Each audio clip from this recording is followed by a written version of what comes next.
Halo guys, jumpa lagi dengan saya Faisal Virus. Kali ini saya akan mereview kembali penggunaan oli sel R5 di Yamaha Aerox saya. Yang kebetulan sekarang saya lakukan penggantian lagi karena udah memasuki 3000 km ya. Mungkin juga lebih ya. Dan untuk sisa olinya sendiri, terakhir kemarin saya kasih sebanyak 1 liter ya. Ini ada di kisaran 900 ml lebih ya. Cuman tadi sama anak saya dikobok-kobok akhirnya tumpah sedikit, sisa pas di 900 ml. Jadi untuk penyusutannya sendiri masih dalam kategori wajar. Kalau hitungan maksimal sekitar 100 ml aja ya. Di kilometer udah 3000. Dan untuk warna olinya sendiri seperti ini ya, udah hitam, tapi kalau dilihatin kayak gini nggak terlalu gelap ya, masih terlihat bening-bening. Kalau encer emang encer seperti ini ya si olinya. Hal yang lain yang harus saya sampaikan kepada kalian, bagaimana untuk tingkat pembersihannya. Ini masih sama ya hasilnya seperti kemarin, cuman yang saya pantau di bagian laharnya ini dia jauh lebih bersih ya.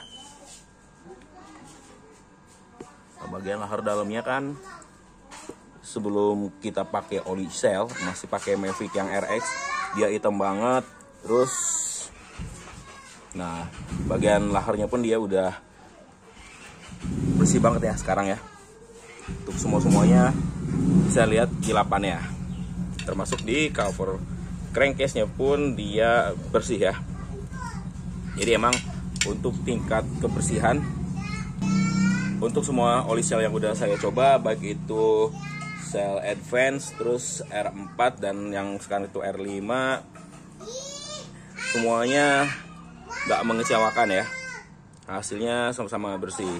Terus saya sekarang bakal balik lagi ke oli yang biasa saya pakai, yaitu Mavic Geo lagi nih guys. Kenapa akhirnya saya mutusin lagi untuk balik pakai oli Mavic Geo ya?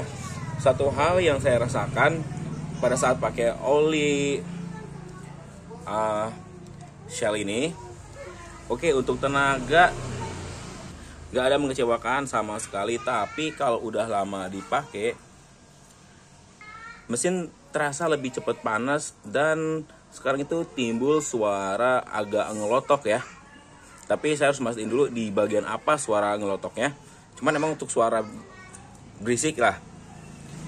Di dalam mesin ini, kalau saya bandingin ya, selama pakai oli Shell atau Mavic, untuk oli Mavic ini ya, suaranya itu jauh lebih adem. Makanya saya mutusin untuk balik lagi pakai oli Mavic ya. Ya biar suara mesinnya itu lebih enak didengar aja. Karena selama saya pakai oli Mavic, apalagi oli Mavic Geo yang udah saya pakai tahunan ya, dari pertama si Aerox ini brojol, hanya 1 kali ganti oli bawaan pabriknya ya pada saat servis pertama. Setelah itu selama bertahun-tahun saya pakai oli Mavic Geo, sebelum nyobain Fastron juga, Gulf, Eneos juga pernah saya cobain, dan terakhir saya pakai produknya Shell. Nah, dari keseluruhan oli yang pernah saya pakai itu hanya satu yang menurut saya paling bagus, yaitu Gulf Formula G ya, dan oli Mavic Racing. Tapi kalau Mavic Racing itu kemahalan. Paling standar saya selalu pakai oli Mavic Geo, dan itu oli yang paling enak buat saya. Makanya sekarang kita balik lagi pakai oli Mavic Geo.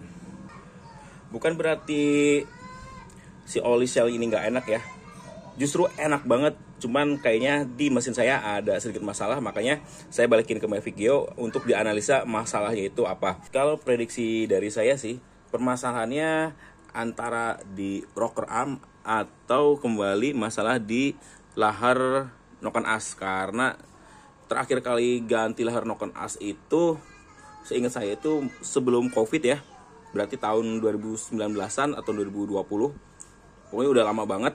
Itu saya belum pernah ganti lagi sampai sekarang. Kalau feeling kuat saya sih yang kena ya rocker arm. Dan mungkin saya juga nanti akan melakukan pergantian ya. Lagi ngumpulin duitnya dulu karena harga rocker arm itu cukup lumayan mahal. Atau mungkin nanti saya pakai caranya Mas Andik. Saya datang ke bengkelnya Mas Andik untuk diganti lolorannya yang ada di rocker arm. Oke guys, segitu dulu ya review saya pemakaian terakhir dari oli Sierra R5 ini. Oli yang sangat bagus dan bisa kalian pakai juga ya. Ya walaupun digolongkan oli diesel, tapi untuk motor matic ini sangat bisa diaplikasikan. Daripada sekedar katanya-katanya, buktikan aja. Saya udah ngebuktiinnya dan hasilnya pun cukup enak ya guys. Oke guys, cukup segitu dulu video kali ini. Kurang dan lebihnya saya mohon maaf. Terima kasih telah menyaksikan video dari saya. Sampai jumpa lagi di video saya selanjutnya.